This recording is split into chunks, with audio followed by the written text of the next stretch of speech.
Bien. Entonces estábamos acá en el tema del tratamiento. Bueno.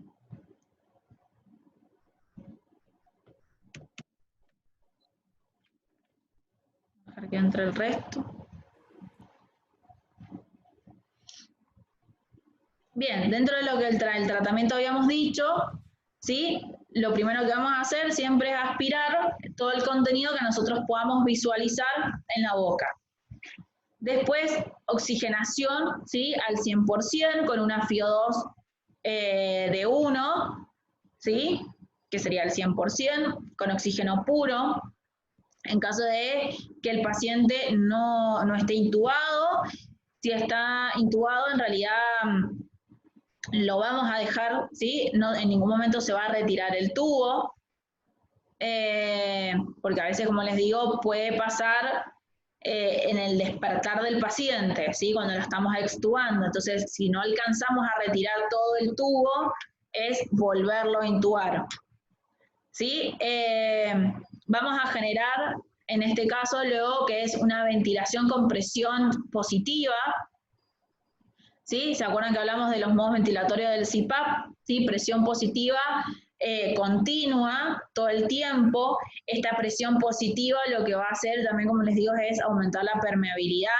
Entonces, si hay contenido líquido, que pase a lo que es evitar en realidad el edema dentro del pulmón. Si el paciente no está intubado y vemos que desatura o el contenido ha sido mucho, o podemos que hay mucho contenido sólido, es la intubación y la ventilación mecánica, ¿sí? Con presión positiva al final de la expiración. Y después lo que vamos a hacer es esto de la broncoscopía para evaluar en realidad la parte interna, ¿sí? Se coloca el fibro a través del tubo, o el broncoscopio a través del tubo, que es una camarita, y evaluamos internamente cómo están, ¿sí? ¿Qué cantidad de líquido ha pasado? Como les digo, también después se hace una radiografía de tórax,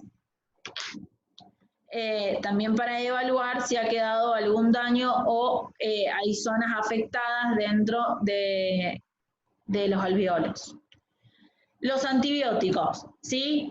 Dentro de la utilización sistémica de antibióticos expone al paciente a la infección por gérmenes multiresistentes, ¿sí? Conviene entonces esperar a tener la muestra de cultivo. Entonces, ¿qué es lo que dice esto? Sí, le vamos a pasar antibióticos, pero no voy a pasar cualquier antibiótico. Primero voy a esperar qué muestra tengo, qué germen es el que me está afectando, para ponerle ese antibiótico específico. Porque si yo le paso muchos antibióticos, ¿qué va a hacer? El paciente va a generar esto de una resistencia, entonces ya después, por más que le ponga el antibiótico, no le va a hacer efecto, ¿sí? Por eso es importante que el tema de no automedicarse, ¿sí? Porque cuando vos te automedicás en cualquier situación, y lo tomás por mucho tiempo, muchas veces, y no era el germen, ¿sí? Que en realidad vos necesitas el antibiótico para ese germen que vos tenías, empezás a generar una resistencia a esa droga. Entonces después, cuando vos lo querés utilizar, no hace efecto, ¿sí? Entonces hay que poner un montón de otros medicamentos o muchos complementos o grupos de antibióticos para poder en realidad combatir el germen. Entonces, lo ideal es tener la muestra, se hace como un cultivo, cuando se hace la fibro, se saca una muestra que se llama cultivo y ahí se manda a analizar y ahí vemos específicamente qué germen es el que está afectando y el antibiótico específico para ese germen. El tema de otras medidas que podemos usar son nebulizaciones con broncodilatadores, para evitar esto de las irritaciones, porque obviamente el contenido va a pasar por la garganta, va a irritar, entonces dependiendo también del pH que haya tenido, es el proceso inflamatorio que va a hacer, ¿sí? Entonces para que no generar un broncoespasmo, podemos utilizar nebulizaciones con broncodilatadores como el salbutamol. El óxido nitroso, en este caso ya no lo utilizamos, pero también era un buen broncodilatador en caso de que se usara anestesia general. Actualmente no lo utilizamos, seguimos con los anestésicos inhalatorios actuales, ¿sí? Como el sevoflurano, el deflurano, ¿sí? Y el sulfactante, en este caso, solo si hay secreciones sólidas, ¿sí?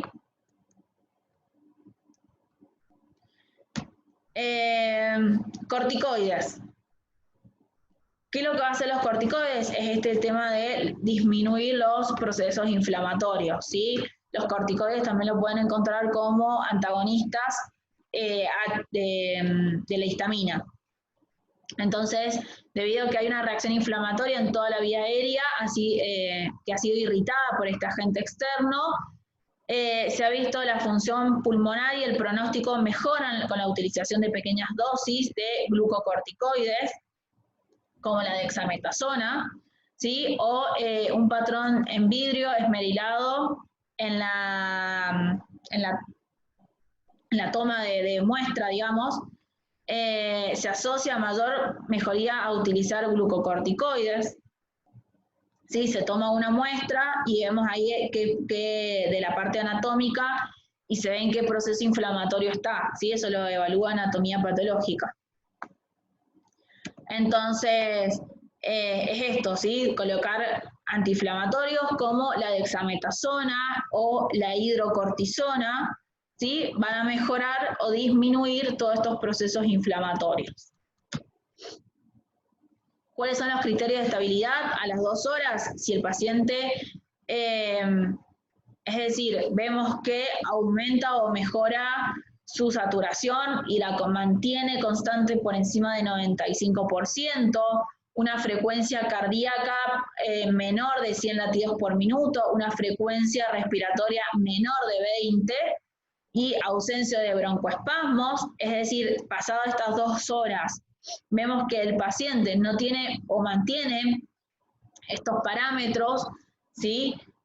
Normales, y no hay ninguna alteración extra, quiere decir que el paciente, digamos, el líquido ha sido mínimo o no ha alcanzado a llegar al pulmón y está normalizándose solo, ¿sí? O con lo que nosotros, la medicación o las técnicas que nosotros estamos haciendo están funcionando, ¿sí?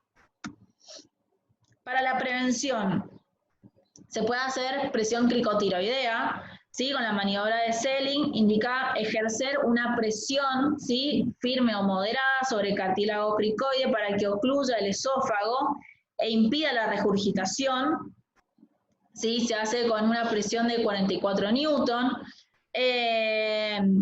Esto lo que va a hacer, en realidad, esto se hace cuando nosotros hacemos la inducción, ¿sí? Lo que se hace es, antes de dormir al paciente, se genera una presión sobre la vía aérea. Entonces, esto lo que va a desplazar es la laringe sobre el esófago, ocluyendo de una manera el esófago, y esto lo que hace es impedir el reflujo, ¿sí? Entonces, esto se hace cuando hacemos la maniobra de inducción de secuencia rápida, ¿sí? Que es la que hacemos cuando el paciente tiene estómago lleno, porque no nos podemos demorar, entonces la inducción tiene que ser rápida y la intubación también para proteger la vía aérea y poder sellarla. Entonces se hace la maniobra de Selling, ¿sí? Para disminuir también el riesgo de broncoaspiración. La presión, como dice ahí, es igual, o sea, es lo mismo, indistintamente si es un niño, una embarazada o un adulto. Eso no se va a modificar, ¿sí?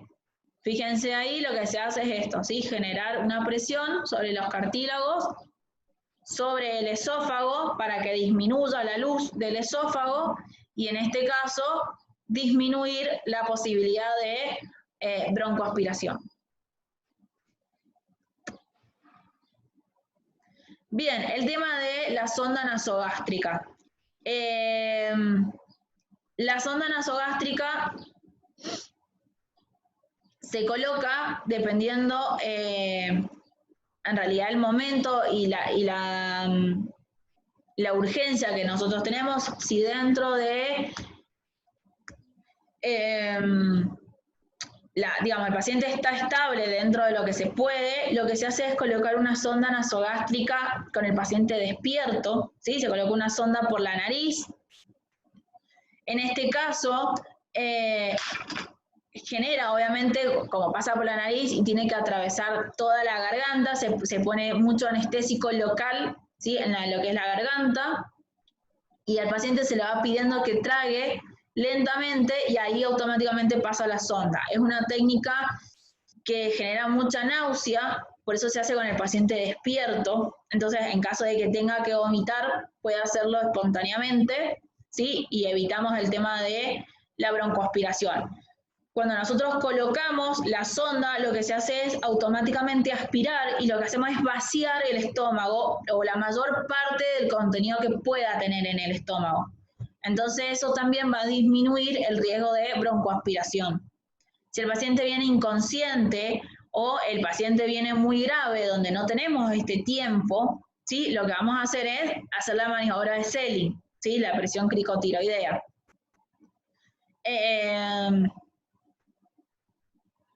Lo que pasa es, hay que tener esto en consideración de que si el paciente tiene una sonda, ¿sí? Porque a veces pueden venir con la sonda, y yo hago la presión, en realidad como ya hay un orificio, si hay algo que en realidad no me permite generar de toda la compresión, eso también va a generar en realidad una luz para que pase contenido y no se colapse de todo el esófago, ¿sí? Entonces,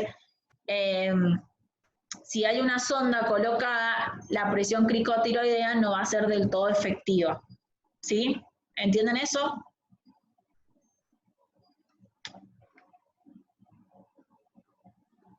Creo que sí. Creo que sí. Bien, es lo que yo les decía. A ver, vamos a ir acá, a la fotito. Bien. Cuando nosotros hacemos la presión, ¿sí? La maniobra de Selling, la idea es comprimir el cartílago para que acá, ven que está la luz del esófago, se disminuya, ¿sí? O la idea es colapsarla, nunca se colapsa, pero bueno, la idea es disminuirla lo más que se pueda. Cuando yo coloco una sonda, esa sonda va a ir al esófago porque tiene que llegar al estómago. Entonces, si yo acá tengo una manguerita, por más que comprima, los laterales, ¿sí? Porque la sonda es muy finita a comparación del tamaño del esófago. Entonces, todos los laterales, ¿sí? Me va a quedar esa luz, por más que yo haga la presión, para que salga líquido hacia la vía aérea, ¿sí? Entonces, si yo tengo una sonda colocada, la maniobra de Selling no va a ser del todo eficiente, ¿sí? Porque no se va a terminar de comprimir porque hay algo que me está evitando esa compresión, ¿sí? Por eso decían el tema de hacer la presión y tener la sonda junto.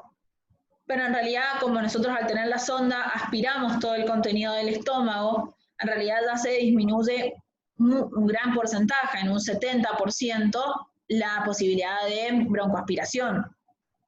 Entonces, en este caso, es óptimo hacer las dos maniobras juntas, ¿sí? La colocación de la sonda y la presión cricotiroidea.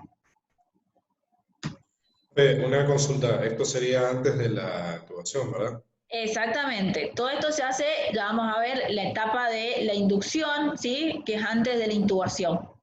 Antes de dormir al paciente, ¿sí? Esto se hace todo con el paciente despierto.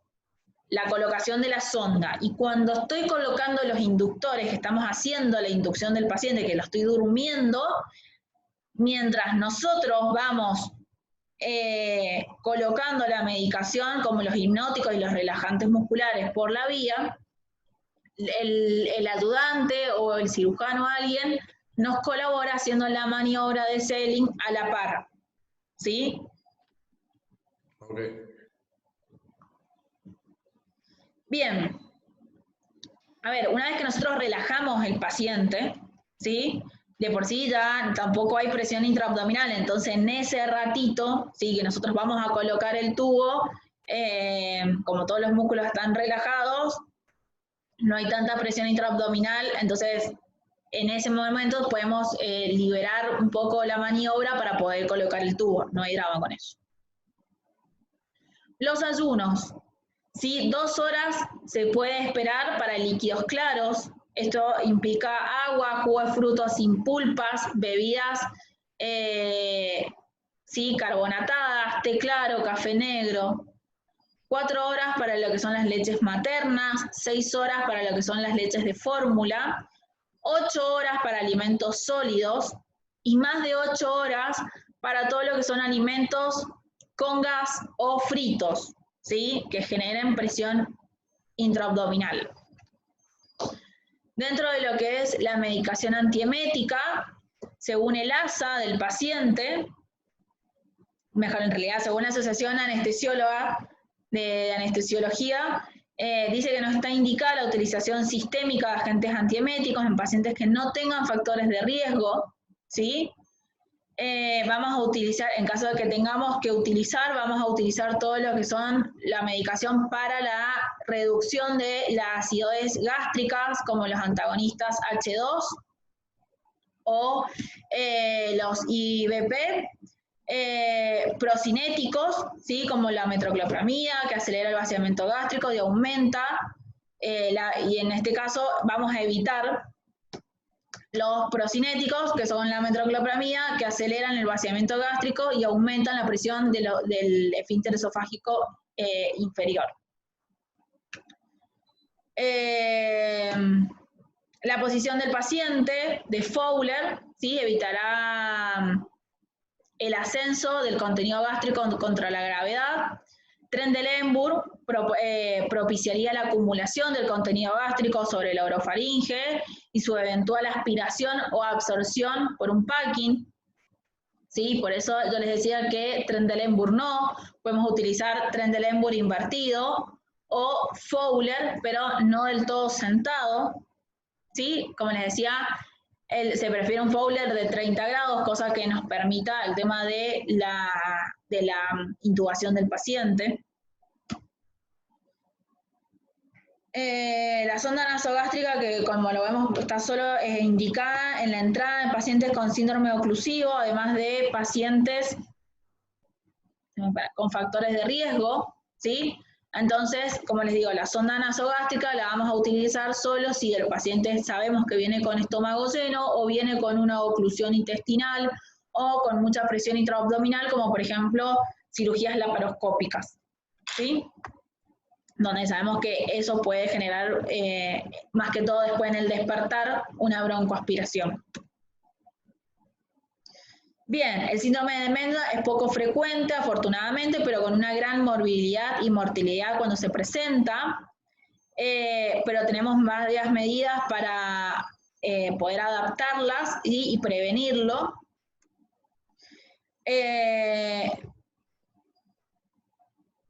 Por eso es importante la prevención, ¿sí? De poder visualizar cuáles son los factores de riesgo.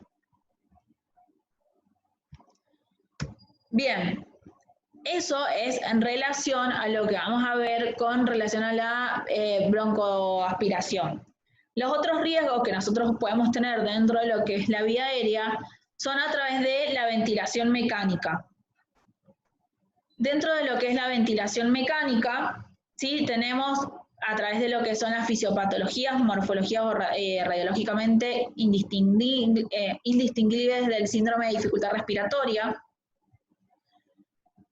o las que se producen por injurias físicas o inflamatorias, ¿sí? El síndrome de dificultad respiratoria a veces genera muchos signos muy parecidos a los de la ventilación mecánica, por eso hay que poder distinguir cuál es uno y cuál es otro.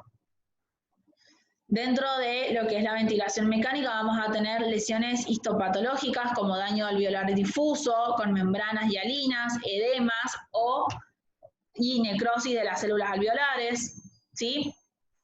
Que es lo que podemos nosotros producir por una mala ventilación mecánica. El ingreso de aire normalmente se produce por diferencias de presiones, ¿sí? En el caso de la ventilación mecánica se produce por una presión positiva, ¿sí? ¿Se acuerdan cuando hablamos de ventilación mecánica? ¿Sí? Que yo genero una presión positiva que tenga que vencer, ¿sí? La resistencia de la vía aérea para poder ingresar. Entonces, esta presión positiva, si es demasiado, va a generar un daño en las estructuras, más que todo de los alvéolos, ¿sí? Que son muy sensibles, con membranas muy finas, ¿sí? Y son más propensos al daño. Y todo lo que es a través de los procesos físicos o procesos inflamatorios que se pueden dar por la estimulación más que todo del tubo o de las ondas, o por un mal seteo, es decir, que yo estoy generando mucha presión o poca presión, está dado por lo que es el barotrauma, el volutrauma, el atelectrauma, el biotrauma y la toxicidad por el oxígeno. ¿Qué es lo que es el barotrauma? ¿Sí? Corresponde a fugas de aire debido a la disrupción de la pared del espacio alveolar por aumento de la presión positiva, ¿sí? Lo que causa el daño no es la presión, sino la variación de estas, ¿sí? Por lo consiguiente, un barotrauma va a terminar dando, como consecuencia, me puede llevar a dar un neumotórax, ¿sí? O neumotórax a tensión, un efisema pulmonar, un neumomediastino, un efisema subcutáneo, un neumoperitoneo, quistes pulmonares a tensión o una embolia aérea, ¿sí?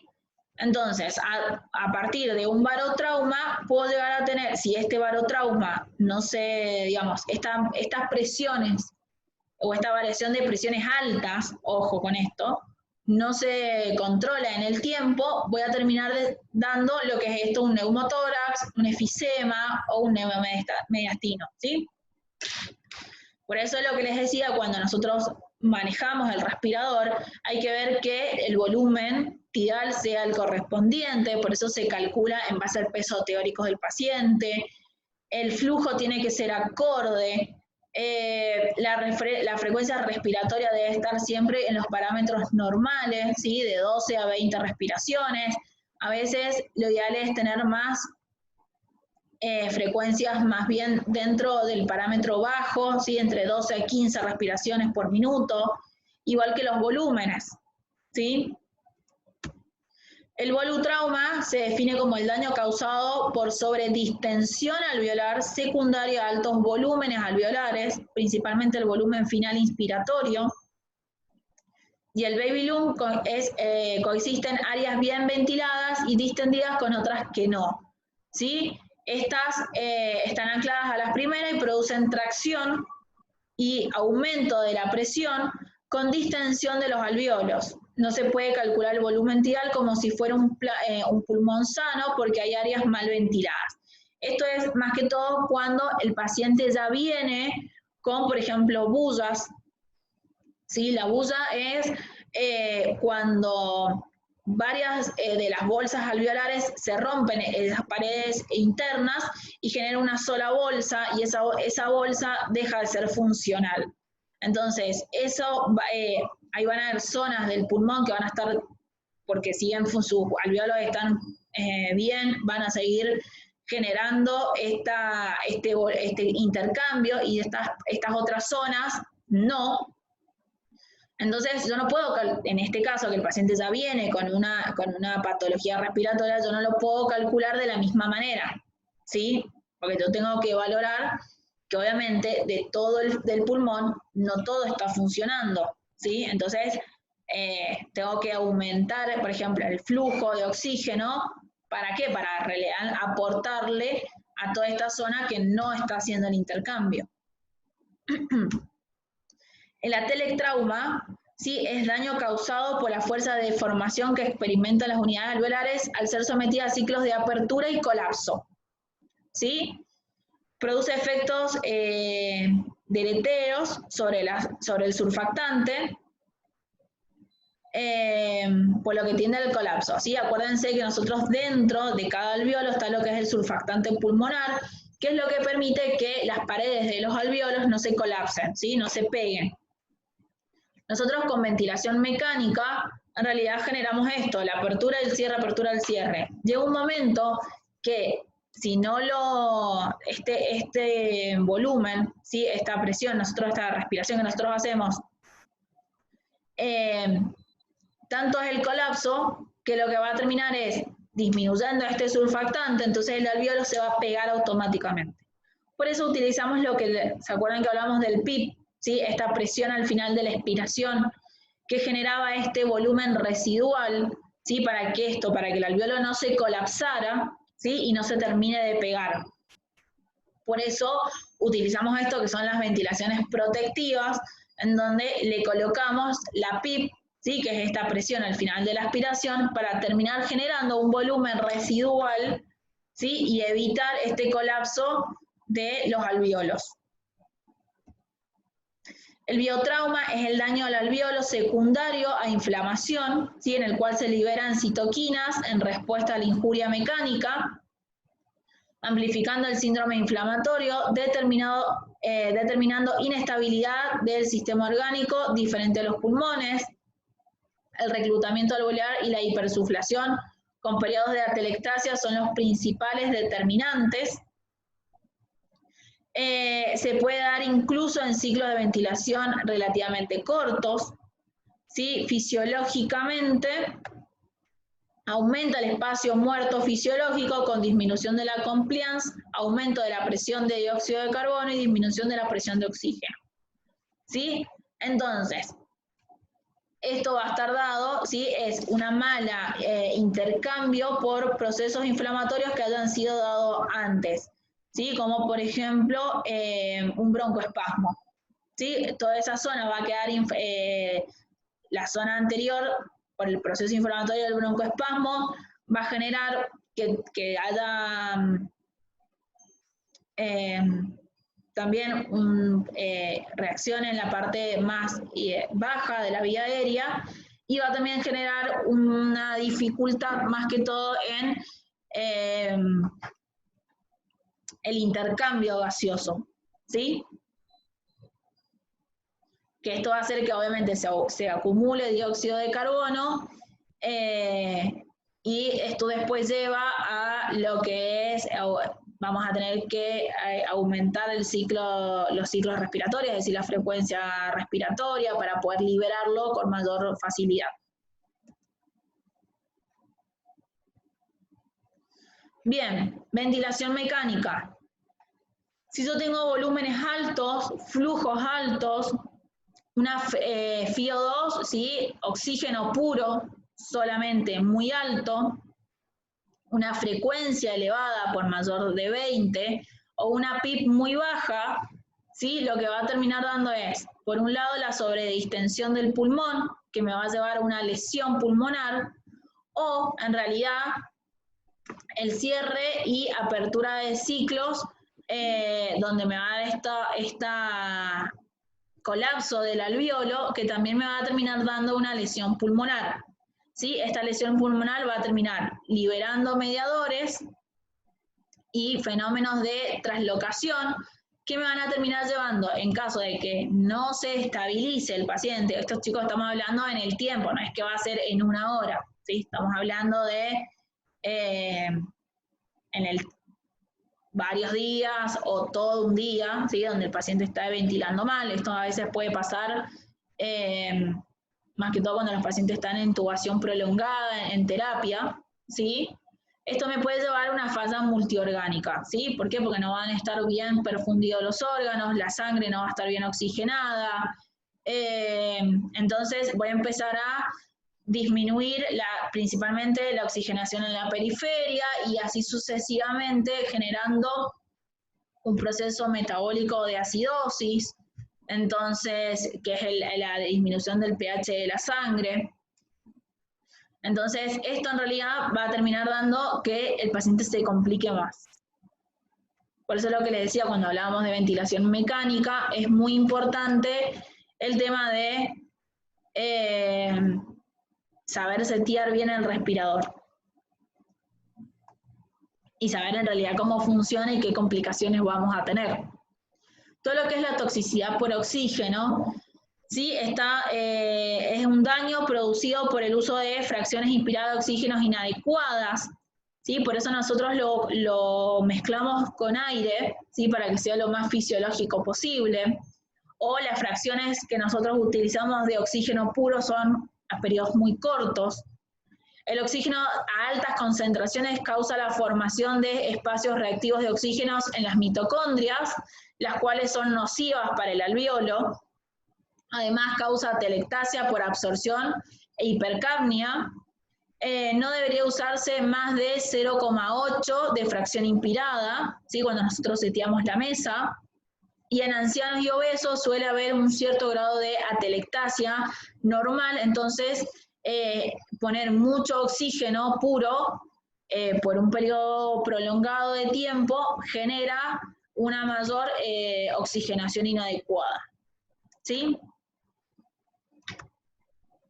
Bien, para eso vamos a tener lo que es la ventilación protectiva, ¿sí? Que son estrategias y parámetros que se utilizan durante toda la anestesia para disminuir todos estos efectos adversos de la ventilación mecánica. Se setean específicamente para cada paciente es diferente, ¿sí? No podemos tener los mismos parámetros para todos. Y esto va a incluir, como les digo, el manejo adecuado del ventilador, las maniobras de reclutamiento, factores de riesgo de complicaciones pulmonares postoperatorias, va a estar dada por, obviamente, si yo tengo cirugías torácicas, vasculares o abdominales, si el paciente es obeso, anestesia general, si el paciente ha sido transfundido, si el paciente tiene una sepsis, una infección generalizada, pulmones con afecciones previas o lesiones cerebrales, ¿sí? Entonces, obviamente tengo que ver esto, ¿sí? De si, obviamente tengo un paciente que le han sacado un medio pulmón, o se le ha hecho una biopsia, se ha lavado, las primeras horas el paciente va a generar una disminución de la saturación, va a generar una dificultad respiratoria, por todo el proceso inflamatorio quirúrgico, entonces, eso también se debe considerar, ¿sí? Si es algo normal que del postoperatorio va a surgir, ¿sí? Tengo que considerar esto de que, bueno, eso va a ser normal y lo vamos a ir evaluando. Entonces, como yo sé que, por ejemplo, el pulmón, después cuando el paciente se despierte, va a estar afectado, bueno, en el intraoperatorio voy a tener todas estas maniobras protectivas, ¿sí? Para evitar en realidad que sea peor en el postoperatorio, ¿sí? Bien. Lo vamos a dejar hasta acá, porque ya es la hora. Y todavía nos falta un montón, ¿sí? Nos falta terminar esto y ver todo lo que son dispositivos supraglóticos, ¿sí? Entonces, lo vamos a dejar hasta acá.